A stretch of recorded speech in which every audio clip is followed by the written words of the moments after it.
Assalamualaikum warahmatullahi wabarakatuh. Saya Natasha Azimah Syahara dari SPS 8 dengan NIM 2305-1380356. Di sini saya akan menjelaskan tentang sistem ekonomi Islam sebagai tugas individu pada mata kuliah pengantar ekonomi Islam dengan dosen pengampu Ibu Disva Lidian Handayani, SEI, MEI.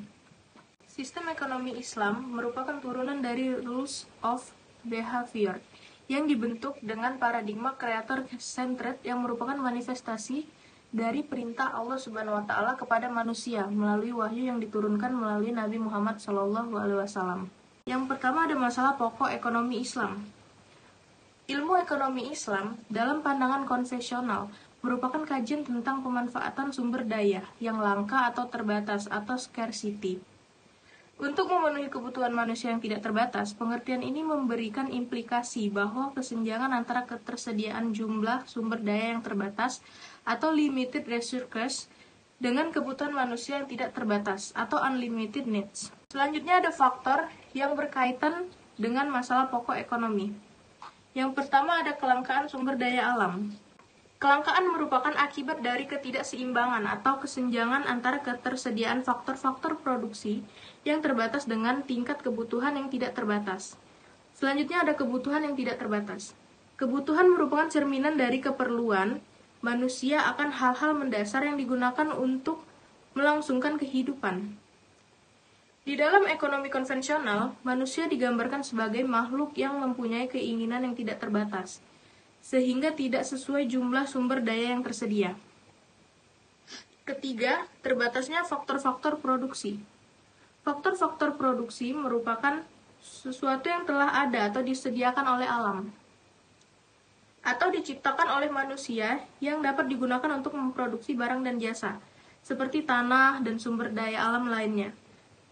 Faktor-faktor produksi ini tidak selalu tersedia dalam jumlah yang berlimpah, sehingga manusia harus memikirkan cara untuk melakukan produksi secara efisien. Selanjutnya ada masalah pokok ekonomi Islam. Menurut Samuelson, ketiga faktor sebagaimana dijelaskan di atas dapat dijabarkan dalam 3 persoalan pokok, yaitu yang pertama, what to product, atau apa yang diproduksi. Masalah utama ekonomi yang pertama adalah memutuskan jenis barang dan jasa apa yang perlu diproduksi yang diikuti dengan keputusan tentang berapa yang harus diproduksi. Keputusan ini didasarkan pada preferensi dan prioritas masyarakat. Yang kedua ada how to product, atau bagaimana memproduksi barang tersebut. Masalah utama kedua dari ekonomi adalah memutuskan bagaimana memproduksi barang-barang ini. Masyarakat harus memutuskan kombinasi faktor terbaik untuk menciptakan output barang dan jasa yang diinginkan. Dan yang terakhir ada for whom to product, atau untuk apa saja barang tersebut diproduksi. Masalah utama ketiga dari ekonomi adalah memutuskan untuk siapa memproduksi barang-barang ini. Dengan kata lain, dapat dikatakan itu adalah keputusan alokasi barang di antara anggota masyarakat. Selanjutnya ada 4 karakteristik ekonomi Islam. Pertama ada Iqtisad Rabbani. Iqtisad Rabbani merupakan ekonomi ketuhanan. Yang kedua ada Iqtisad Akhlaki. Iqtisad Akhlaki merupakan ekonomi akhlak. Yang ketiga ada Iqtisad Insani. Yang Iqtisad Insani merupakan ekonomi kerakyatan. Yang terakhir atau yang keempat ada Iqtisad Wasati atau ekonomi pertengahan. Selanjutnya ada fondasi ekonomi Islam. Fondasi ekonomi Islam ditegakkan berdasarkan ajaran Islam dalam kehidupan manusia dan Allah Subhanahu wa Ta'ala. Fondasi ekonomi Islam lahir bersama dengan munculnya Islam dan merupakan bagian integral ajaran Islam itu sendiri. Oleh karena itu, fondasi dasar ekonomi Islam tidak terlepas dari filosofi Islam dengan tujuan untuk mencapai kebahagiaan dan kesejahteraan hakiki di dunia dan akhirat. Fondasi ekonomi Islam terbagi menjadi 4. Yang pertama ada akidah. Akidah merupakan fondasi utama dari segala aktivitas manusia di muka bumi, termasuk aktivitas ekonomi. Konsep akidah membentuk paradigma dasar bahwa segala sesuatu yang ada dalam alam semesta ini merupakan ciptaan Allah Subhanahu wa Ta'ala yang Maha Kuasa. Yang kedua ada syariah. Syariah merupakan fondasi pendukung konsep akidah. Syariah merupakan ketentuan hukum Islam yang mengatur aktivitas umat manusia yang berisi perintah dan larangan, baik yang menyangkut hubungan interaksi vertikal dengan Tuhan maupun interaksi horizontal dengan sesama makhluk. Tujuan syariah adalah kemaslahatan makhluk hidup menuju falah dunia dan akhirat. Yang ketiga ada akhlak. Akhlak merupakan norma dan etika yang berisi nilai-nilai moral dalam interaksi sesama manusia. Manusia dengan lingkungannya, manusia dengan pencipta alam semesta, agar hubungan tersebut menjadi harmoni dan sinergis. Akhlak akan membimbing aktivitas ekonomi agar senantiasa mengedepankan kebaikan sebagai elemen untuk mencapai tujuan.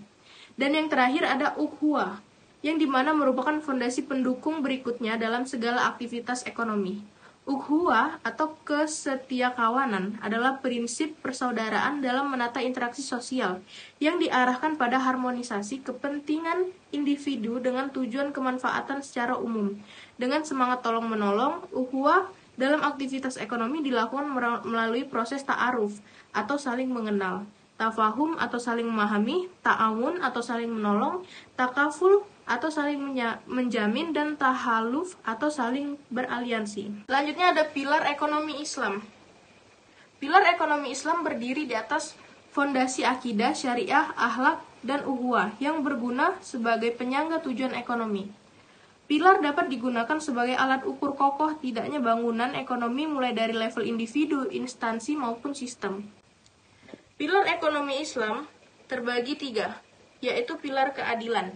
Pilar keadilan memayungi segala aktivitas yang menempatkan segala sesuatu pada tempatnya dan memberikan sesuatu hanya pada yang berhak serta memperlakukan sesuatu sesuai porsinya. Misalnya jika kita mempunyai 2 orang anak, yang satu masih SD dan yang satu lagi sudah kuliah, sedangkan ingin bertindak adil, kita memberikan uang jajan dengan nominal sama kepada kedua anak tersebut. Padahal nilai uang jajan antara anak SD dengan yang kuliah pasti sangat berbeda. Bagi anak yang sudah kuliah, uang jajan 20.000 mungkin terasa kecil. Tapi bagi anak SD, uang jajan dengan jumlah seperti itu mungkin sudah terasa besar. Implementasi keadilan dalam aktivitas ekonomi adalah berupa aturan prinsip muamalah yang melarang adanya unsur riba, zolim, masyir, goror, dan haram dalam segala aktivitas ekonomi.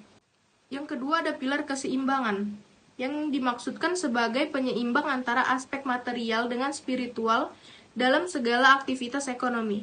Konsep keseimbangan atau tawa'azun merupakan nilai dasar yang pengaruhnya terlihat pada berbagai aspek tingkah laku ekonomi Islam, semisal kesederhanaan atau moderation, hemat atau parsimony, dan menjauhi sifat boros atau israf. Keseimbangan yang dimaksud bukan hanya persoalan keseimbangan antara aspek dunia dan akhirat, tetapi juga keseimbangan dalam kaitannya dengan kepentingan perseorangan dan kepentingan umum, serta antara hak dan kewajiban. Dan pilar yang terakhir adalah kemaslahatan, yaitu segala bentuk kebaikan dan manfaat yang berdimensi integral duniawi dan uhrawi, material dan spiritual, serta individual dan kolektif. Sesuatu dipandang bermaslahat jika memenuhi 2 unsur, yaitu kepatuhan syariah atau halal, dan bermanfaat serta membawa kebaikan atau thayyib bagi semua aspek secara integral yang tidak menimbulkan mudorot dan merugikan pada salah satu aspek. Selanjutnya ada tujuan ekonomi Islam. Tujuan ekonomi Islam tidak bisa lepas dari tujuan penciptaan manusia di muka bumi. Ini karena kegiatan berekonomi tidak bisa dipisahkan dari aktivitas manusia di muka bumi. Inilah mengapa Islam juga mengatur segala sesuatu yang berkaitan dengan aktivitas manusia dalam berekonomi. Selanjutnya ada nilai-nilai dalam ekonomi Islam. Yang pertama, kepemilikan Allah secara absolut. Di dalam Islam, hakikat kepemilikan mutlak hanya berada pada Allah Subhanahu wa taala. Ingatlah, sesungguhnya kepunyaan Allah Subhanahu wa taala apa yang ada di langit dan bumi. Adapun manusia hanya berperan sebagai khalifah yang diberi amanat dan kepercayaan untuk berperan sebagai mengelolanya dengan apa yang telah disediakan oleh Allah. Islam menghormati hak relatif kepemilikan pribadi atas harta sekaligus menjaga keseimbangan antara relatif pribadi, kolektif, dan negara. Yang kedua, berusaha dengan berkeadilan. Manusia didorong untuk berusaha dan memanfaatkan segala sumber daya. Islam menegaskan bahwa manusia mempunyai kecenderungan cinta terhadap harta. Hal ini mendorong pengakuan absolut atas harta dan dapat bermuara pada penimbuhan harta berlebihan.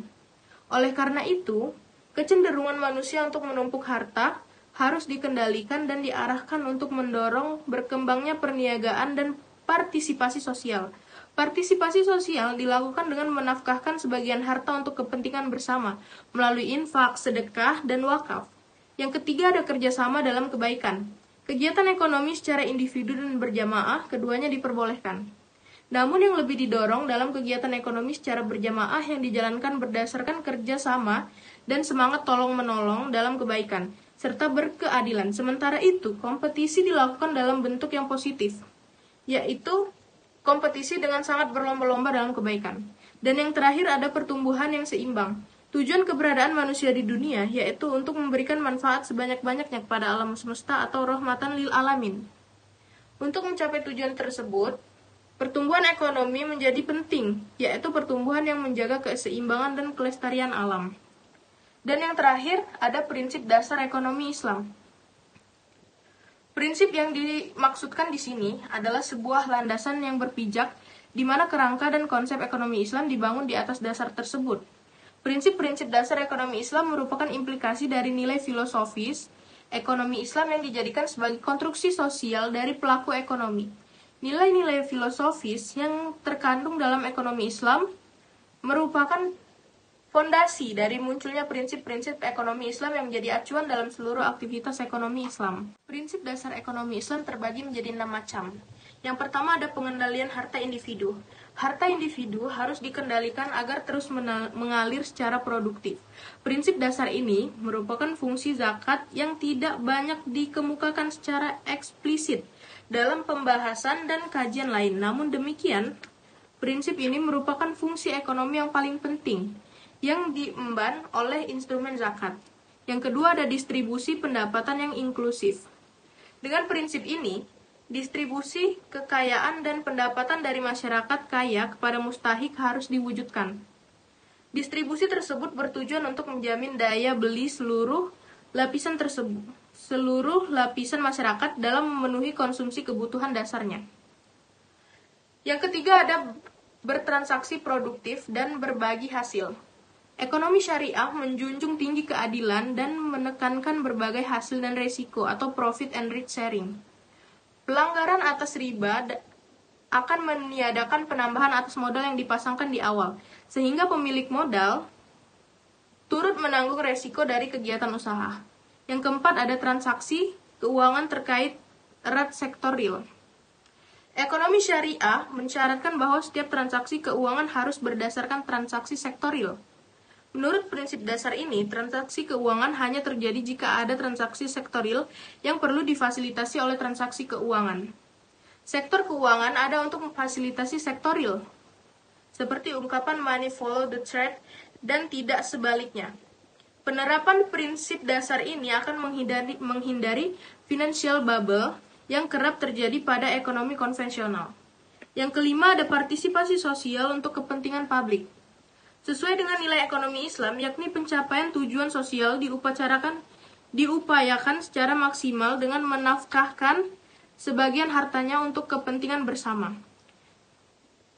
Implementasi dari prinsip dasar ini, jika tidak dikelola secara optimal dan produktif, akan menambah sumber daya publik dalam kegiatan aktif perekonomian.